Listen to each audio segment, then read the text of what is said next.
Osborne Computer Corporation. You may never have heard of this company, but for a brief window of time, it looked like they would become among the big players in the modern computer industry, up there with companies like IBM, Apple, Microsoft. I'm sure you can name a few more. The point is, they were a big deal briefly. They rocketed to success basically immediately as soon as they hit the market with their first computer, the Osborne 1. But they failed just as quickly as they had succeeded. What happened here? Why did they burn out so fast?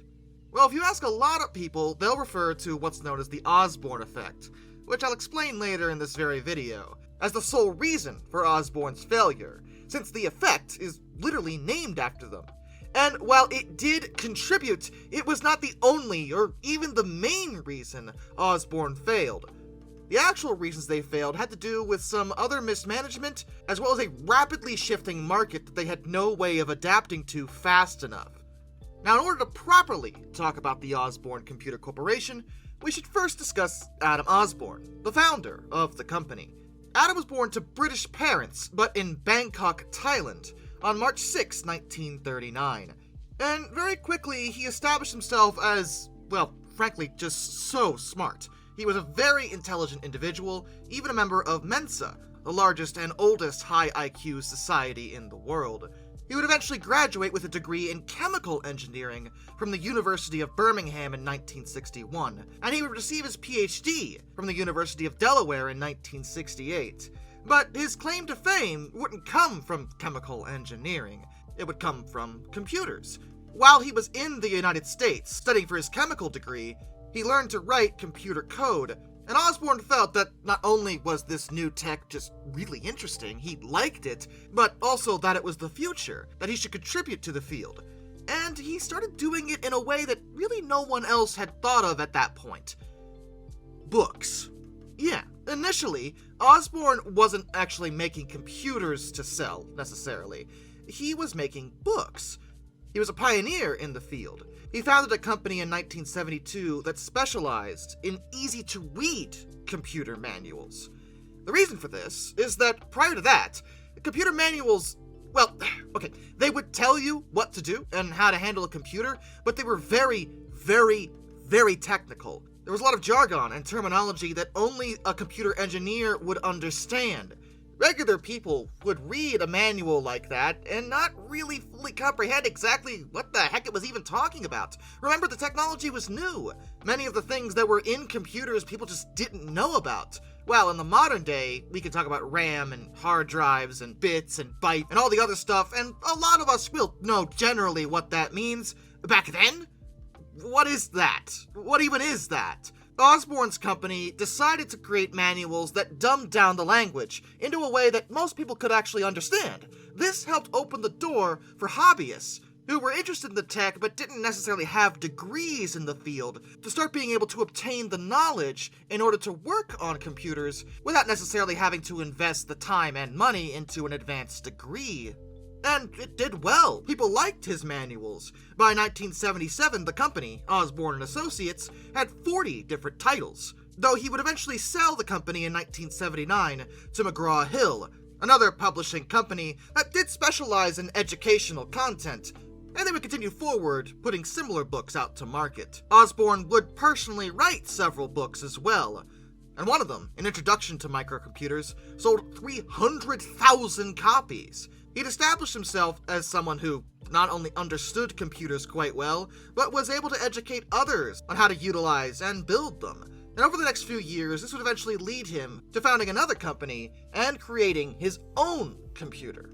At this point in the story, we have to segue a little bit over to the Homebrew Computer Club, sometimes called the HCC.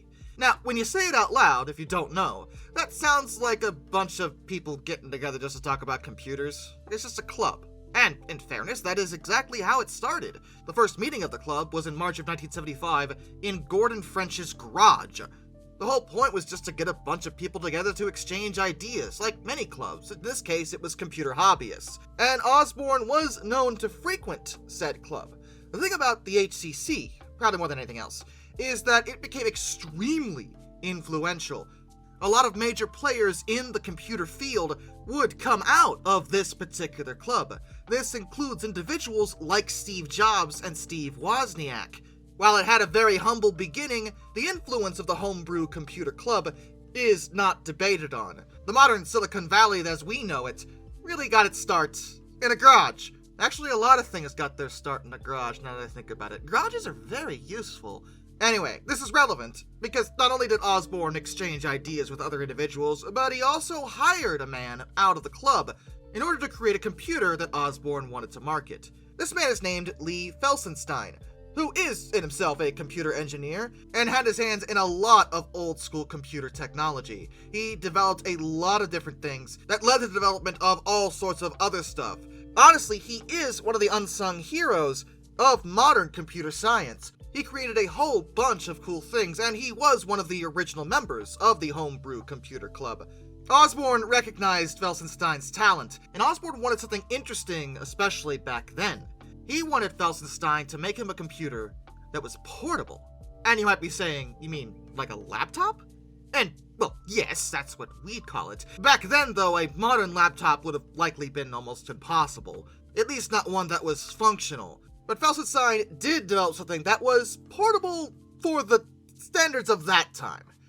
It's considered the first commercially successful portable computer, although in the modern day, most refer to it as a luggable computer, because it's not really portable in the traditional sense, but it was successful. Known as the Osborne 1, it was first released on April 3rd, 1981, by the Osborne Computer Corporation.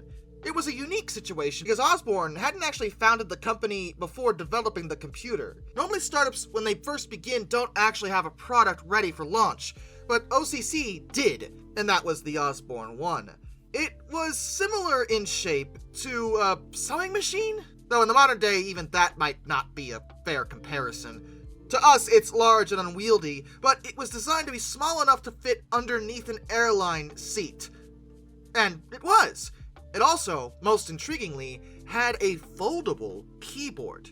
The keyboard would fold up over the screen to protect it while in transit. And I know what you're thinking. You mean like a laptop, and yes, exactly. It was a simple idea, but it was genius. Granted, it wasn't necessarily their idea.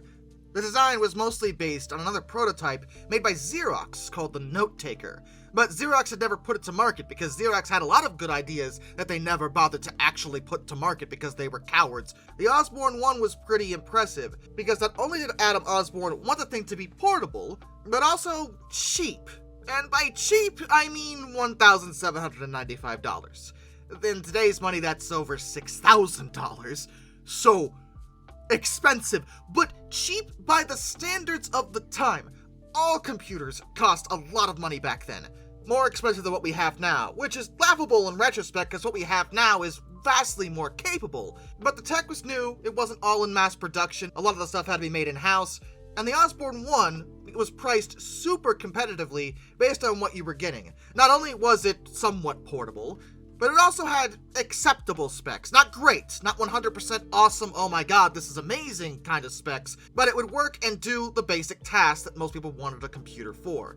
It certainly wasn't a high-end computer, but it did the job, and you could take it on the go. And since they started the company immediately with a product, they immediately started making money. Like, a lot of money. Like, way more money than they expected because they had so many orders. The market for a portable computer was, of course, brand new. No one had really done this before. But Osborne proved that there was a huge interest in this. There were many, many, many people who desperately wanted to be able to carry their computer around with them.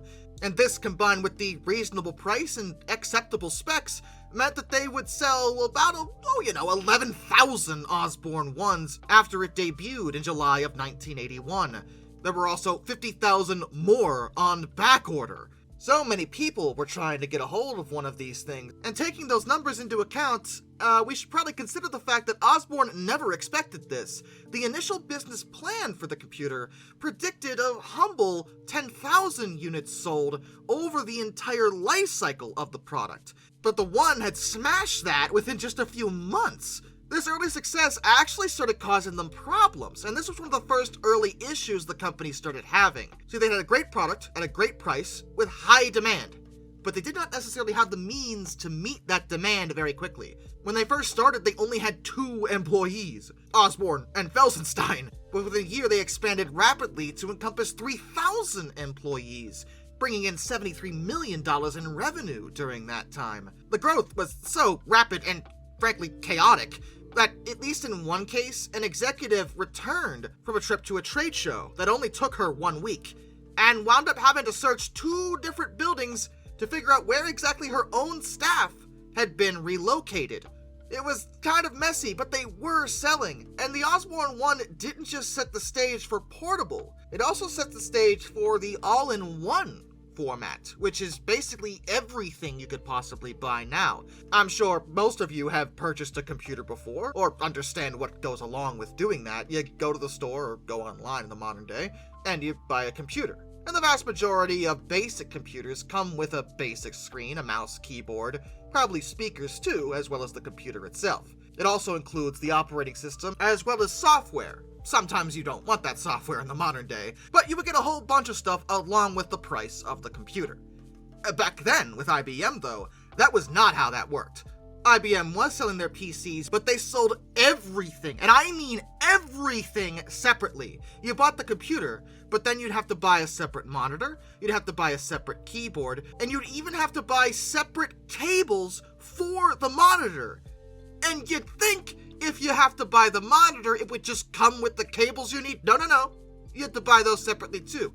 It was ridiculous.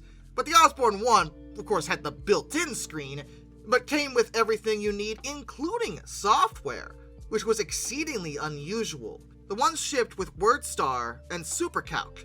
WordStar is a word processor, SuperCalc is a spreadsheet program. And if your brain just went to, you mean Microsoft Word and Excel? Yeah, basically the 1980s equivalent of those. It shipped with them, which was great, because it meant that the great price of the Osborne One was even more attractive. Granted, it wasn't a perfect machine, as there were a few things people didn't like about it. First of all, the built-in screen was 5 inches across. And even back then, that was like microscopic. It's like, what? That's so tiny. But it really had to be small to cut down on weight, which I'm about to get to. It also only accepted single-sided, single-density floppy disks. Those floppies only had 90 kilobytes per disk. While double-side drives were available, and better, Osborne didn't want to use those because he was concerned about them suffering head damage from being handled roughly, since, again, portable. The One also only had a single-density disk controller that they utilized to keep the cost as low as possible. It also was about 25 pounds, which, while not being outrageously heavy, was still fairly heavy. It was a bulky machine. It was small enough to be portable, but you really wouldn't want to be carrying it around all day, necessarily. But as the first of its kind, and given the size of it, people liked what they were getting. They liked the inbuilt software, they liked the portability element, even if it was very early. There was a lot to like about the Osborne One, and it's considered a very influential piece of equipment. But there were other issues involving the company's management. See, because things had grown so quickly, they had to really up production. That included hiring more personnel, and they did that, but even with this increase, they didn't really handle this very well. In October of 1982, they announced a temporary bundling of another piece of software known as DBase 2, a database management system for microcomputers. And that bumped up demand to the point that they reached 500 units manufactured per day, which sounds great, but quality control was awful. Many of the Osborne Ones that would wind up being shipped had defects, not because there was anything inherently wrong with the design, but because of rushed production. They were trying desperately to keep up with the demand, but they just didn't have the means to do it. They didn't want to disappoint customers by taking too long, but the problem with that is you could then disappoint them by giving them a product that frankly just doesn't work. And a lot of Osborne Ones suffered from this issue. Even while all this was going on, Osborne was hard at work developing the next best thing. Sometimes it's called the Osborne 2, but it retailed as the Osborne Executive. It would be released in April of 1983. But this was a problem. Not because the Executive was bad. No, honestly, it was better in pretty much every conceivable way when compared to the Osborne 1. He bumped up the size of the display from 5 to 7 inches, which is still not that great, but better. It included half-height 5 1/4 disk drives and a cooling fan, which I recognize sounds like a basic thing now, but it wasn't back then, but the executive had one, as well as an air filter. Thing was, Adam Osborne got a little carried away when it came to the executive. It wasn't that the device was bad, it was really good, but it's when he announced it that became the problem. In 1982, Osborne was represented over in Australia by a company called President Computers, headed by a man named Tom Cooper. Cooper himself was pretty influential in PC development over in Australia, and the Osborne 1 did really well in the land down under. Even when the companies wound up going their separate ways, Cooper and Osborne maintained a trusted business relationship, so much so that Osborne showed him a very early version of the executive. Cooper was impressed with what he saw, but he was pretty skeptical about Osborne's business decision here. He suggested that perhaps he shouldn't actually release the next greatest thing before they had depleted original Osborne 1 stock. Osborne didn't listen to this, and wound up announcing the thing anyway in 1983, as well as the one even beyond that, known as the Osborne Vixen. Consider for a moment that the executive and the Vixen were only prototypes at this point. They hadn't actually made a production model yet. Osborne's announcement included the fact that the executive and the Vixen would outperform the existing model, the Osborne 1, in basically every conceivable way. Which is true, he wasn't lying, but the problem with that is that meant that basically no one wanted to buy an Osborne 1 anymore.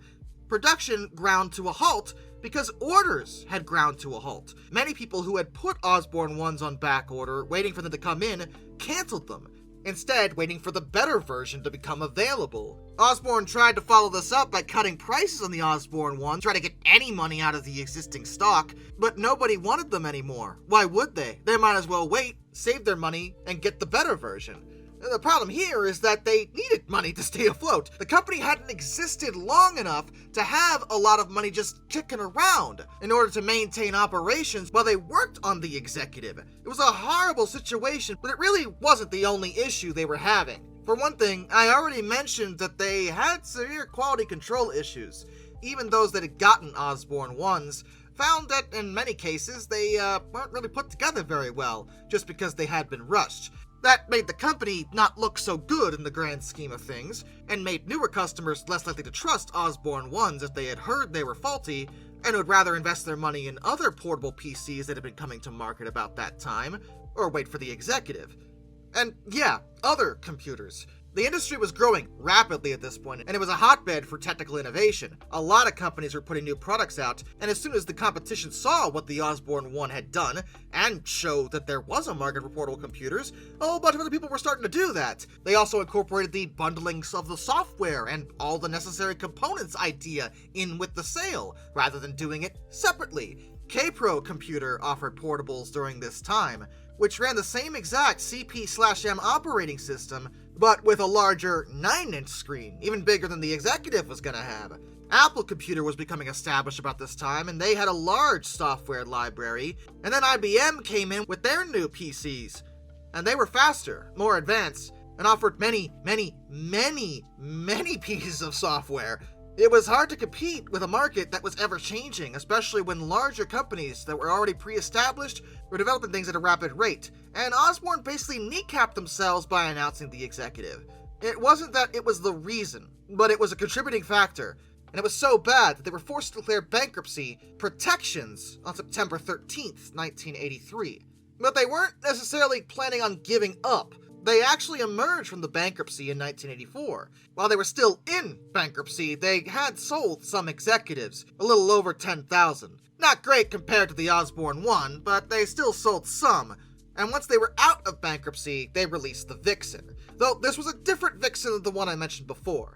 There were two Vixens. One was a prototype, but this Vixen that would wind up being released was originally known as the Osborne 4. But due to increased competition, there just wasn't a lot of appeal for the Vixen. It did have a lot of decent features and a much larger screen, which was nice, but by the time it came out, it was obsolete. It was still using CP/M.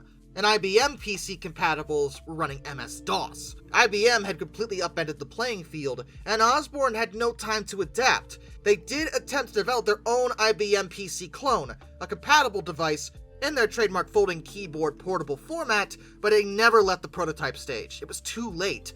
They were forced to enter bankruptcy again. This time, it wasn't protections. It was liquidation. It was over. They wound up selling off the commercial rights for the Osborne brand name to a Finnish company known as Microlog, which sold their server and desktop PCs domestically under the Osborne name until 2021, when they themselves went bankrupt. The Osborne story is an interesting one because in their way they were very influential. The Osborne 1 was revolutionary for its time, and while in the background they were adapting and changing things, they did it almost too quickly. As I said, they have an entire social phenomenon named after them, known as the Osborne effect, which is when customers cancel or defer orders for current, soon-to-be obsolete products due to the company announcing a future product way before they should have. The effect has been seen in some other cases over the years, mostly in the tech industry. For example, in the early 1990s, the sale of old-school TV sets fell off significantly because of discussion about the imminent release of modern HD TVs. Which is funny, because HD TVs were pretty freaking expensive, and most people wouldn't be able to afford them until the mid-2000s. That's just a single example of how this sort of thing can happen. It is a documented effect, and it does make sense, especially when you're investing in a relatively expensive thing, like a computer.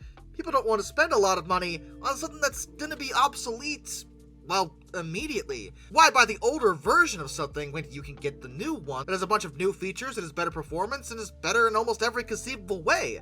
In any event, as for the original two employees of Osborne Computer, well, I'm happy to say Lee Felsenstein is still alive at the age of 79. And he still occasionally attends computer festivals and talks about his experiences. As for Adam Osborne, well, he would go on to found Paperback Software International, which is an entirely separate story, but is a little interesting. They specialize in inexpensive computer software.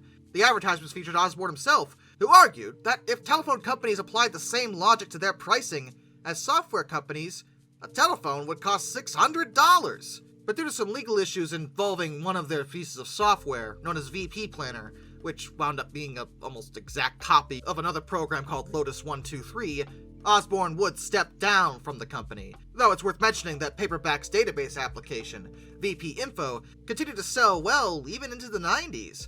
Osborne's final corporate venture began in 1992, and he founded a company called Noetic Software to work on artificial intelligence. What? In 92? Yo, Osborne was nuts, but honestly I kinda like him. Sadly, Noetics was obviously quite a bit before its time. AI's only becoming a major thing, well, now. And towards the end of his life, he started suffering from a brain disorder that would trigger frequent minor strokes. He would die on March 18, 2003, at the age of 64. But his legacy lives on, in the form of the Osborne 1. Like I said, it was an influential piece of equipment. It still bears his name. Osborne computers are sought after by collectors all over the world because of their unique characteristics and because of how they set the stage for portability in the future. The fact that they had put a foldable keyboard out to market was a big step towards, well, the modern laptop. And for that, we could thank both Osborne as well as Felsenstein. Just don't announce the next big thing before you finish selling the current thing, I think is the lesson here. And with that, a special thank you to all my underwater train finders, Some Dude 267, Benjamin Owens, Anzac A1, Arthur Roy, Jack Carson's for videos, Lord Off 444, Isurfer 1405, Charles Kwiatkowski, Matt Weaver, Tom Red Lion, NS Productions 8104, Wheeljack 8401, Rescues Greyhounds, The Baxter, Caleb Crosswhite, Josh Johnson, Caleb Brainwaters, Prez Drenton, Master of None, Travis Delinsky, JBL Explorers, Tommy Rossini, Ben Mikola, Panzer Kitsune 131-232, Mark Holding, Mr. Terrevel, Hayden DeGrow, Bad Train Puns Are Best, Kurt Forkham, Harry, Drew Debris, George Kenny, Kevin Wood, Hendrick Motorsports Fan 5, Hannah Bird, Duraushi, A Person 723, William Nemo, Dr. Razor 78, Shimasu, Metal for Life Guy, Andrew Bowen, Crimson Rose, Ryan Wehofer, Zintac M, Boss K, Orange Glass, Andy, Ohio Trucker 1, Windy City Rails, John Videola, AET Museum Extra Special J, Bob Kondirk, Jared Brussel, Levi Anderson, Daryl Williams, DE Ultra, Mr. Sleepy, NJ1969, Acoletti, Jonathan Coco, John, Connor Hahn, AJNH86, Brian Philly, DFL Church, Murder Drone Stall, Nathaniel Brown, Robert Baldessari, and of course, my dad. Till next time, this is Darkness, and I bid you all a fun farewell.